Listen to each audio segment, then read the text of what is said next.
Hello everyone, welcome back to my channel. स्वागत है आप सभी का यूनिवर्स कनेक्शन बाय दीप में, जहां पर हम बात करते हैं law of attraction, motivation, meditation और स्पिरिचुअलिटी से रिलेटेड। आज का जो वीडियो है ये थोड़ा सा स्पेशल होने वाला है। कुछ बातें आपके साथ आज ऐसी सीक्रेट में शेयर करने जा रही हूँ जिसमें आप जानेंगे कि आपको अगर यूनिवर्स से कुछ मांगना है तो आप किस तरह से मांग सकते हो, या मैं अगर यूनिवर्स से कुछ मांगती हूँ तो मैं किस तरह से मांगती हूँ।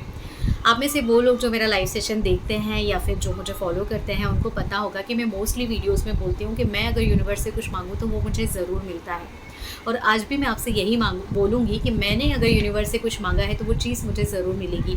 देर हो सकती है पर अंधेर नहीं हो सकती। तो मुझ में इतना विश्वास कैसे आया और मेरी ऐसी कौन सी विश थी जो मैंने सबसे पहले यूनिवर्स से मांगी और वो विश मुझे मिल गई। तो मैंने ऐसा क्या किया था, वो टेक्निक आपके साथ में शेयर करने वाली हूँ और किस तरह से उस टेक्निक ने काम किया था वो मैं शेयर करने वाली हूँ। क्योंकि बहुत सारे ऐसे लोग हैं जिन्हें पता है कि लॉ ऑफ अट्रैक्शन के लिए कौन कौन सी टेक्निक यूज़ की जाती है, जैसे 369 है, 555 है और भी बहुत सारी प्रोसेस हैं जिसको आप फॉलो कर सकते हो।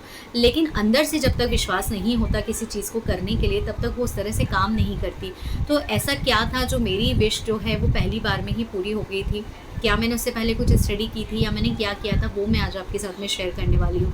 तो मैं बहुत बार बता चुकी हूँ कि लॉ ऑफ अट्रैक्शन के बारे में जब मुझे पता चला था तब मैंने उसके ऊपर इतना विश्वास नहीं किया था और मैंने ऐसा कुछ नहीं सोचा था कि नहीं, हम ऐसा अगर कुछ भी सोचते हैं तो सिर्फ सोचने भर से ज़िंदगी चेंज हो जाती है। और उसके बाद जब कुछ ऐसे इंसिडेंट हुए जिस टाइम पर मैं बहुत परेशान थी, तो तब मैंने लॉ ऑफ अट्रैक्शन के बारे में सर्च करना स्टार्ट किया कि लॉ ऑफ अट्रैक्शन क्या होता है, किस तरह से काम करता है। और जब मैंने इसको फाइंड आउट करना स्टार्ट किया ना, तो मेरा जो है इसके ऊपर फेथ बढ़ता गया।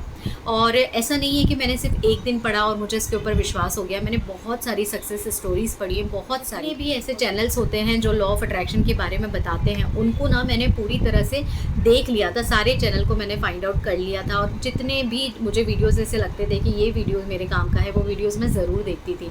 और जो भी टेक्निक बताई जाती है, जैसे 555 टेक्निक अगर किसी ने बता दी तो ये कैसे काम करती है, कितने दिन में काम करती है और कितने लोगों के ऐसे एक्सपीरियंस रहे हैं कि जिनका इस टेक्निक को यूज़ करके काम हुआ है, ऐसे मैंने इसके ऊपर काम करना स्टार्ट किया था। तो जब मैं इसको सर्च करती चली गई तो रिजल्ट मेरे सामने आते चले गए। और जैसा कि आप जानते हो कि पर्टिकुलर जिस सब्जेक्ट को आप फॉलो करना स्टार्ट कर देते हो ना, उसी से रिलेटेड वीडियोज़ आपके सामने आने लग जाते हैं। मेरे साथ भी सेम वही हुआ कि लॉ ऑफ अट्रैक्शन के अलावा उस टाइम पर मेरे पास में और कुछ था ही नहीं। मैं अगर यूट्यूब खोलूँ तो मुझे लॉ ऑफ अट्रैक्शन से रिलेटेड वीडियोस दिखते थे। मैं अगर इंस्टाग्राम पे जाऊँ, मैं फेसबुक पर जाऊँ, मैं जहाँ पर भी जाऊँ वहाँ मुझे इसी से रिलेटेड वीडियोस मिलते थे। तो कहीं ना कहीं ये तो क्लियर हो गया था कि यूनिवर्स ने मुझे चुन लिया है। क्योंकि जब यूनिवर्स आपको चुनता है ना, उस टाइम पर आप इन सब चीज़ों पर ना बहुत स्ट्रांगली फेथ करने लग जाते हो और उसी से रिलेटेड आपके पास में चीज़ें आना स्टार्ट हो जाती हैं। तो ये वो टाइम होता है जिस टाइम पर आप समझ लो कि कोई डिवाइन पावर है जो अब आपके साथ में चल रही है और आपके साथ कुछ अच्छा होने वाला है।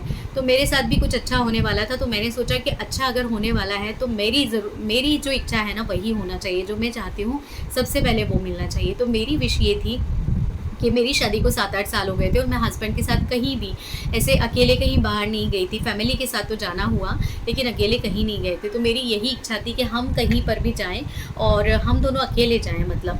तो वही विश जो थी मेरी, मैंने उसी को मैनिफेस्ट करने के लिए 555 टेक्निक को यूज़ किया था। अब इतना सब कुछ देखने के बाद बारी थी उसको इस्तेमाल करने की कि उसको कैसे यूज़ करना है। तो उसके पहले ना मैंने इतने सारे वीडियोस को देख लिया था, तो पता था मुझे कैसे यूज़ करना है। तो मैंने क्या किया था, एक टाइम सेट कर लिया था कि इस टाइम पर बैठकर मुझे लिखना है। तो मैंने टाइम सेट किया था दिन में 12 बजे बैठकर मैं इसको लिखती थी। मैंने इससे पहले कभी टाइम नहीं बताया है कि मैं किस टाइम पर लिखती थी। मैं दिन में 12 बजे बैठकर 55 बार लिखती थी। मैंने 5 दिनों तक लिखा और 5 दिनों तक लिखने के बाद में मैंने उसको लेट गो कर दिया था, क्योंकि मन में विश्वास तो था कि विश पूरी हो जाएगी, लेकिन मेरा फोकस उस तरफ गया ही नहीं कि होगी या नहीं होगी। मुझे एक पल भी मेरे दिमाग में ये चीज़ आई ही नहीं। और अगर नहीं भी होती तो भी मैं शायद उसके बारे में ऐसा कुछ भी नहीं सोचती, क्योंकि मैंने कुछ भी नहीं सोचा था। सच बता रही हूँ, मैं 1% भी मेरे दिमाग में ये बात नहीं थी कि ये विश पूरी हो जाएगी या ये विश पूरी नहीं होगी। कुछ भी नहीं था मेरे माइंड में। मैं बिल्कुल ब्लैंक थी उसको लिखने के बाद में।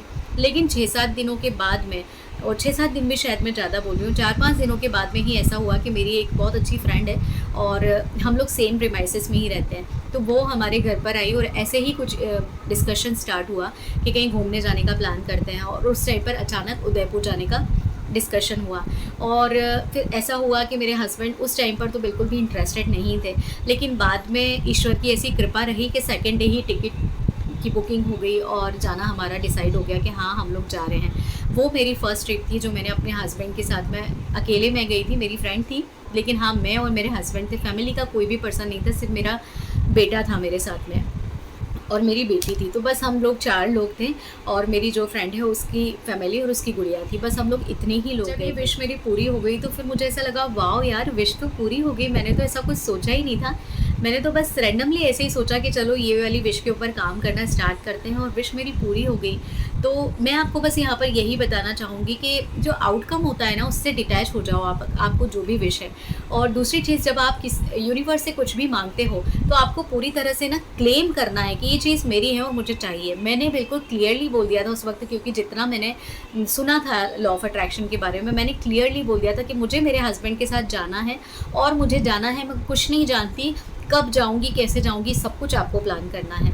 और सच बता रही हूँ मैंने इसी तरह से किया था और हो गया था मेरा काम। तो मैं आपसे यही बोलूँगी कि अगर कोई भी विश है आपकी, किसी भी विश को मैनिफेस्ट कर रहे हो, पूरी तरह से डिटैच हो जाओ, उसका क्या रिज़ल्ट रहेगा ये अगर सोचकर आप कुछ भी काम करोगे तो सफलता उतनी नहीं मिल पाती है। और विश्वास करना और ना करना, ये दोनों के बीच का भी एक रास्ता होता है जो मैंने अपनाया था कि मैं बिल्कुल ब्लैंक थी, मुझे कोई मतलब दिमाग में कोई बात ही नहीं थी। इस तरह से जब आप चीज़ों को करते हो ना, चीज़ें आपकी ज़रूर होती हैं। एक और सक्सेस स्टोरी जो मेरी रीसेंट है, मैंने कल लाइव में भी बताई थी और मैं अभी यहाँ पर भी फिर से आपके साथ में वो चीज़ भी शेयर करूँगी जो मेरी रीसेंट है, अभी कल ही पूरी हुई है। क्या हुआ था ना कि अभी हम लोगों को 19 को, यही 19 अगस्त को हम लोगों को जगन्नाथ जी के दर्शन करने के लिए पुरी जाना है। तो वैसे तो सारी प्रिपरेशन हो गई है, लेकिन एज अ वाइफ ये मेरी सोच थी कि मैं अपने हस्बैंड के हाथ में कुछ अमाउंट रखूं कि ये मैंने जोड़ा है। तो हमने एक किटी स्टार्ट की थी हमारी सोसाइटी में ही, जो कि 24,000 समथिंग की थी और लास्ट मंथ उसका फर्स्ट किटी हुआ था और सेकंड किटी जो था वो अभी होने को था।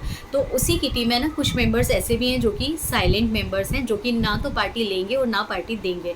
वो लोग इस सोसाइटी के बाहर के हैं और कुछ लोग सिटी से बाहर है, जिसमें एक मेरी सिस्टर है और 2-3 लोग और हैं बाहर के। तो इस तरह से वो किटी होना थी। अब जो साइलेंट मेंबर है ना, उनको किटी कब मिलनी है, जब अभी जैसे नवरात्रि का टाइम आता है, गणपति का टाइम आता है, तो उस टाइम पर हम लोग सभी बिजी हो जाते हैं। तो उस टाइम पर हमारा ये विचार था कि साइलेंट मेंबर को उस टाइम पर किटी दे देंगे, क्योंकि ना तो उनको पार्टी देनी है और ना लेनी है, तो सिर्फ उनको अमाउंट देना रहेगा, ऐसा डिसाइड हो गया। अब फर्स्ट किटी लास्ट मंथ हो चुकी थी और इस मंथ में जिसकी किटी खुली थी वो भी मेरी फ्रेंड है।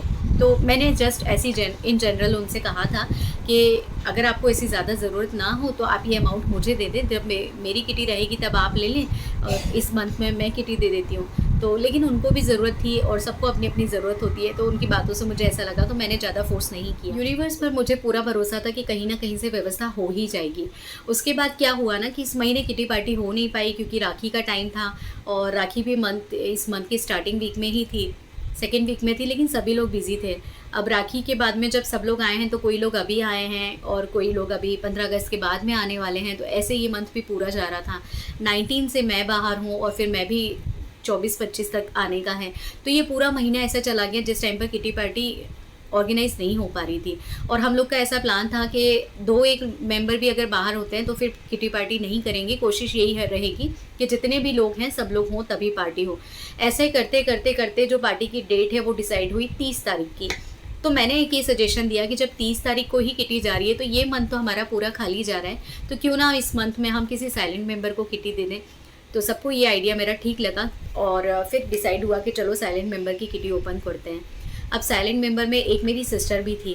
तो आपको पता है क्या हुआ कि किटी ओपन करने के लिए सबने मुझे ही बोला कि दीप एक जगह पर इकट्ठे नहीं हो पाएंगे, एक काम करो तुम वीडियो कॉल कर लो और वीडियो कॉल पर जो साइलेंट मेंबर है उनके नाम डाल के और किटी ओपन कर लो। और मैंने सेम वही किया। मेरे बेटे ने एक पर्ची उठाई और जो पर्ची उठाई वो मेरी सिस्टर के ही नाम की निकली। और फिर ये हुआ कि मेरी सिस्टर भी जाने वाली है, हम लोग पूरी फैमिली जा रही है। तो उसने मुझे ये कहा कि तुझे भी पैसों की ज़रूरत है और मैंने भी यही सोच के इस किटी को किया था कि जब भी अमाउंट मिलेगा तो इनके हाथ में रखूँगी तो बहुत खुश हो जाएंगे।